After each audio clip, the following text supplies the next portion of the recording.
नमस्कार दोस्तों, फिर से आप सभी का दिल से स्वागत है।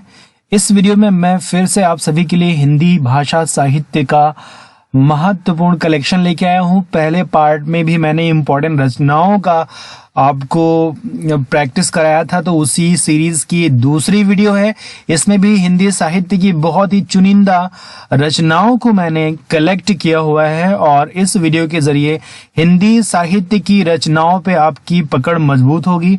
और अगर आप पहले से इस पार्ट में काफी अच्छे हैं तो आप चेक भी कर पाएंगे कि आपकी जो रचनाओं और कवियों से संबंधित जानकारी है वो कितनी पुख्ता है, कितना सॉलिड है और कितना स्कोर कर सकते हैं।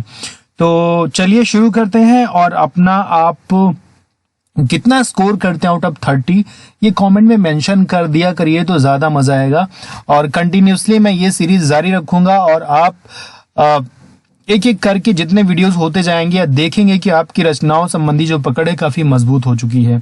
तो ये वीडियो कई सारी परीक्षाओं के लिए काफी महत्वपूर्ण है, चाहे वो यूपीटीटी हो, सुपर टीटी हो और जो जीआईसी प्रवक्ता की वैकेंसी है और टीजीटी पीजीटी हिंदी स्पेशली विषय के लिए काफी महत्वपूर्ण सीरीज होगी। चलिए शुरू करते हैं। सबसे पहली रचना आप देख पा रहे हो, बड़े घर की बेटी। बहुत ही फेमस रचना है और काफी इजी भी मानी जाएगी अगर आपने थोड़ा बहुत पढ़ा है रचनाओं को। तो ये रचना बहुत ही फेमस कथा सम्राट की है, जिन्हें कथा सम्राट का भी जो है टाइटल दिया गया है। और इनका जो मुख्य नाम है, मैं आपको हिंट देता हूं, इनका नाम जो मूल नाम है धनपत राय है। तो आई थिंक आप पहुंच गए होंगे सही आंसर पे। तो ये है मुंशी प्रेमचंद। जी हाँ, मुंशी प्रेमचंद की ये कहानी है। और मुंशी प्रेमचंद की तो बहुत सारी रचनाएं हैं, बहुत सारे उपन्यास है, बहुत सारी कहानियां हैं। कहानियों में मैं बताऊं तो जैसे कि आपकी पूस की रात हो गई, नमक का दरोगा हो गया, ईदगाह हो गई, गीला हो गया, है ना। तो निर्मला, बहुत सारी इनकी कहानियां हैं। और उपन्यास में गोदान, गबन, कर्मभूमि और निर्मला, मंगलसूत्र, बहुत बहुत सारी रचनाएं इनकी फेमस है। तो ये एक बड़े घर की बेटी भी एक कहानी है, मुंशी प्रेमचंद की है। ओके, भूतनाथ के लेखक कौन है? आपके पास यहाँ 4 ऑप्शन दिख रहे होंगे। मैं आप यहाँ पे आपको हिंट दूं तो मैं बताऊं कि भूतनाथ के लेखक वही हैं जिन्होंने चंद्रकांता लिखा है। चंद्रकांता। अब आप पहुंच गए होंगे सही ऑप्शन पे। सही जो आंसर है, बिल्कुल सही, पंडित देवकी नंदन खत्री, ये आपका सही आंसर है। तितली उपन्यास किसके द्वारा लिखा गया है? बहुत बहुत ही इंपॉर्टेंट रचना है ये। रामवृक्ष बेनीपुरी, जयशंकर प्रसाद, मोहन राकेश आचार्य, शिव पूजन सहाय। तो यहाँ भी मैं अगर आपको हिंट दूं तो मैं आपको बताऊं, इस उपन्यास के रचयिता वही है जिन्होंने लहर, झरना, आंसू आदि रचनाएं की हैं। ओके, बिल्कुल सही, आप पहुंच गए। जयशंकर प्रसाद। जयशंकर प्रसाद। तितली कंकाल, ये बहुत ही फेमस उपन्यास है जयशंकर प्रसाद की। आज पंचलाइट, ये थोड़ा सा ब्लर हो गया है, ये पंचलाइट लिखा हुआ है। पंचलाइट के लेखक कौन है? पंचलाइट मैं बोल रहा हूं, आप सुनिए। पंचलाइट बहुत ही मजेदार, ये आपने पढ़ा होगा। पंचलाइट जो रचना है बहुत ही मजेदार है, हमने तो पढ़ा है, इसको काफी मजा आता है। किसकी है? 4 ऑप्शन आपके पास यहाँ पे हैं, तो आई थिंक आप सही ऑप्शन पहुंच गए होंगे। ओके, तो मैं आपको बताता हूं, इसका भी हिंट मैं देता हूं। पंचलाइट जिसने लिखा है उन्होंने मैला आंचल भी लिखा है। मैला आंचल तो बहुत ही फेमस है, उपन्यास है, आपको पता होगा। तो ये है फणीश्वर नाथ रेणु। ये है फणीश्वर नाथ रेणु। ठेले पर हिमालय पुस्तक के रचयिता कौन है? ठेले पर हिमालय, ये आई थिंक उपन्यास है, इसके रचयिता बहुत ही फेमस है। और इसके जो रचयिता हैं उनका जो एक और उपन्यास है वो आपको आई थिंक पता होगा, अंधा युग करके है, उसके रचयिता जो वही ठेले के हिमालय के रचयिता भी हैं। तो अब तक आप सही आंसर पे पहुंच गए होंगे। सही आंसर है जो अंधा युग लिखा है, ठेले पर हिमालय लिखा है, जिन्होंने वो हैं धर्मवीर भारती। धर्मवीर भारती।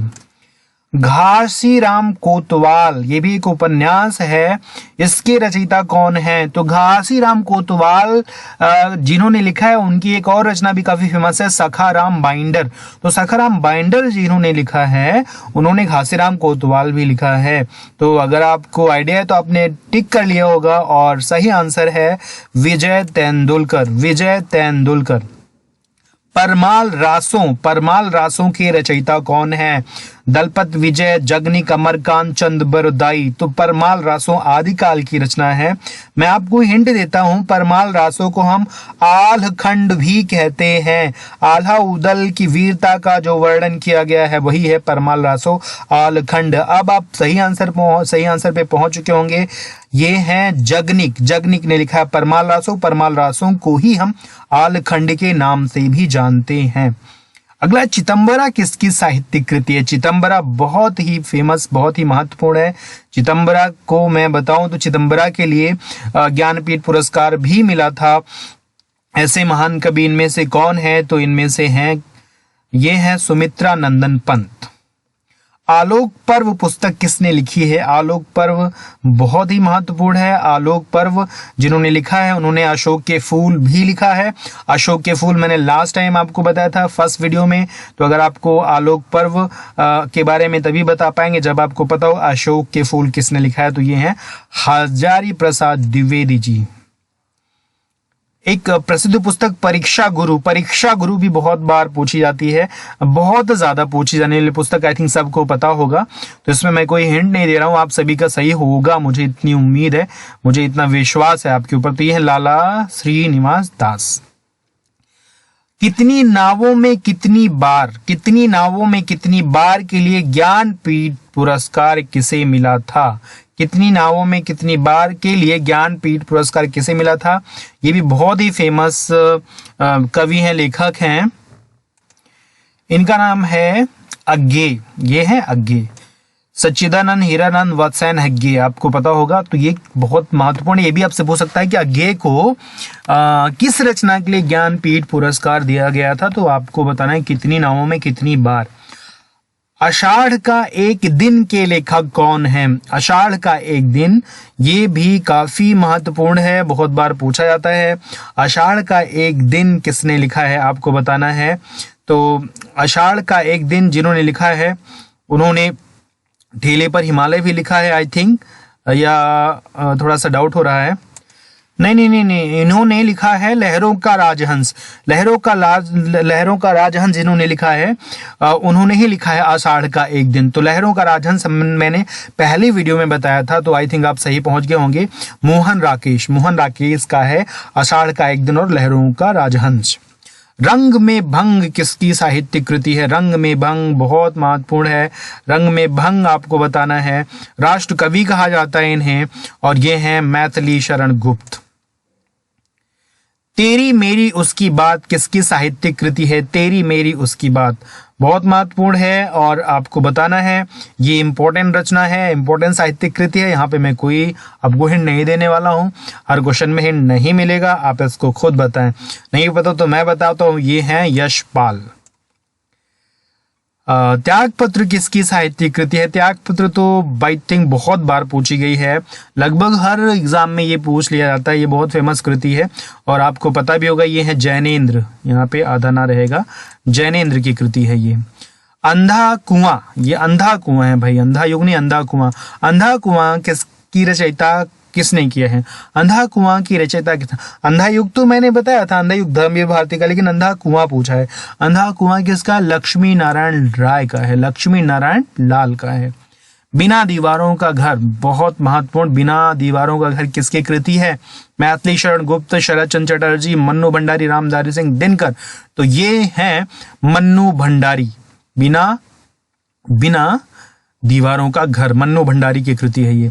भारत दुर्दशा, ये तो आप जानते हैं, गलती से यहाँ आंसर आपको दिख भी गया। तो भारत दुर्दशा लिखा है भारतेंदु हरिश्चंद्र जी ने लिखा हुआ है। वैदिकी हिंसा हिंसा ना भवत, इनकी बहुत सारी रचनाएं फेमस है, बहुत सारे इनके उपन्यास फेमस है। तो ये है भारत दुर्दशा। चलिए कोई बात नहीं।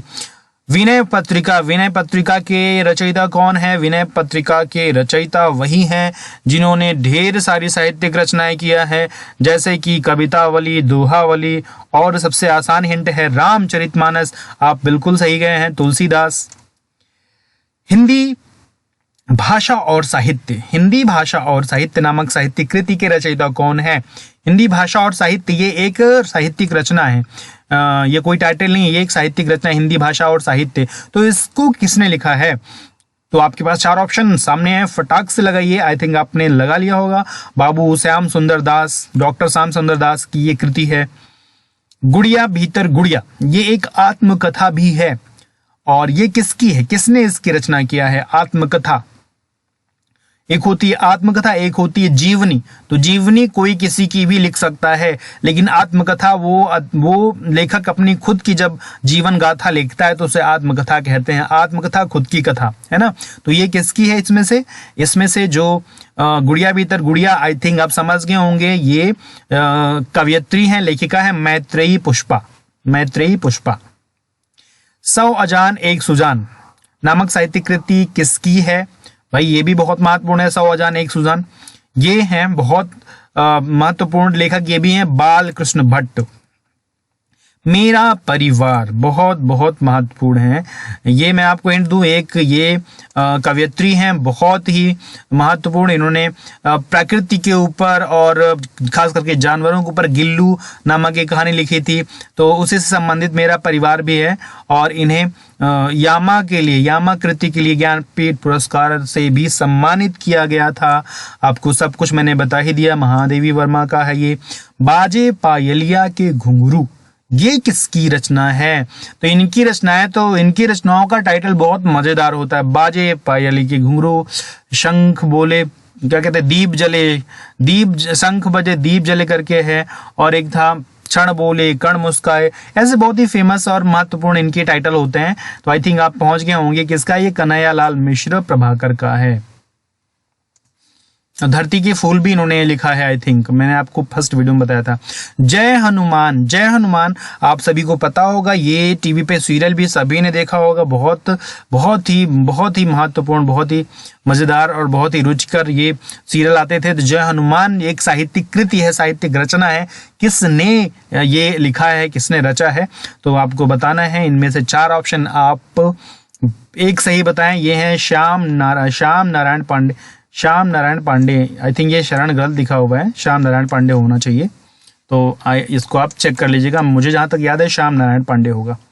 लक्ष्मी का स्वागत, ये भी मैंने एकांकी पढ़ी हुई, आई थिंक एकांकी है या नाटक पूरा होगा। मैंने एकांकी पढ़ी हुई लक्ष्मी का स्वागत, बहुत जबरदस्त है। ये डाउरी सिस्टम, दहेज प्रथा पे है कि कैसे जो हमारी इंडियन सोसाइटी की जो एक स्टीरियोटाइप मेंटालिटी है, कैसे उनकी सोच है कि जब अपनी खुद की बेटी समस्या में आती है तब समझ में आता है, नहीं तो जो बहू के ऊपर इतना टॉर्चर करते हैं। तो बहू और बेटी के बीच का जो भेद है दहेज को लेकर के, उस पे ये कटाक्ष करती हुई एक रचना थी। आई थिंक जो मैं बता रहा हूँ बिल्कुल सही है, क्योंकि मुझे हल्का हल्का याद आ रहा है कि मैंने इसे पढ़ा हुआ है। उपेंद्र नाथ आशिक की ये कृति है, बहुत महत्वपूर्ण, इसको पढ़िए।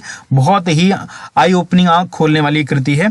और हमारी जो एक रूढ़िवादी विचारधारा है लड़की और बहू को, बेटी और बहू को लेकर के, उसको ये उस पे कटाक्ष करती है और उसकी जो है एक स्टीरियोटाइप मेंटालिटी को खत्म करने के लिए ये अपील करती है। हितोपदेश भी एक इपिक है, बहुत ही महत्वपूर्ण साहित्य कृति है। और ये हमको लगता है फर्स्ट वीडियो में भी मैंने आपको क्वेश्चन दिया था, तो सेम क्वेश्चन है, तो यहाँ गलत होने का चांस है तो बिल्कुल नहीं होना चाहिए। ये है नारायण पंडित की रचना, बहुत ही महत्वपूर्ण है, कई परीक्षाओं में पूछी जाती है। दीपदान, पन्नाधाय आपको याद आ रहा होगा। ये एक अंकी बहुत यूपी के कई जो है जिलों में पढ़ाई जाती है। हमने भी पढ़ा है दीपदान, पन्नाधाय, और कुछ कैरेक्टर बहुत फेमस है, मुझे फिलहाल याद नहीं आ रहा है, लेकिन मुझे पन्नाधाय याद है। और दीपदान बहुत महत्वपूर्ण एक नाटक या एक अंकी जो भी है। तो इसके जो रचयिता हैं उनका नाम मैंने 2 बार यहाँ दे दिया है, आप समझ गए होंगे कौन है। डॉक्टर राम कुमार वर्मा।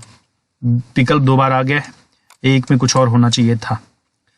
सत्यार्थ प्रकाश, ये तो भैया महाकाव्य है। ये हिंदी के साथ साथ हर एग्जाम जीएस के पोर्शन में भी पूछा जाता है। इसका इतना ज्यादा महत्व है हमारे जो है परीक्षाओं में, या हमारी जो साहित्यिक एक उपलब्धि है उसमें सत्यार्थ प्रकाश बहुत बड़ा एक ग्रंथ है। और इसके जो रचयिता हैं वो भी बहुत महान, उनकी बहुत बड़ी शख्सियत है, स्वामी दयानंद सरस्वती, ये है सत्यार्थ प्रकाश। मृगनयनी कृति के रचयिता कौन है? मृगनयनी की रचयिता आपको बताने, इनमें से 4 ऑप्शन आपके सामने हैं और ये भी महत्वपूर्ण रचना है, पूछी जाती है। तो ये है वृंदावनलाल वर्मा। तो ये पुनः मैंने 30 का आपको रचनाओं का वीडियो दिया है। अगर रचनाएं आपकी तैयार हो रही हैं, वीडियो इंटरेस्टिंग है तो लाइक कर दिया करिए, और दोस्तों से शेयर करेंगे तो वो भी इनको तैयार कर पाएंगे। ऐसे ही मैं कंटिन्यू वीडियो देता रहूँगा, थोड़ा बहुत डिले होता है लेकिन मैं कोशिश करूँगा कि और ज़्यादा से ज़्यादा वीडियो मैं दे पाऊँ। आप मेहनत करते रहें, अपना ध्यान रखें और मिलेंगे नेक्स्ट वीडियो में। तब तक के लिए गुड लक, थैंक यू, जय हिंद।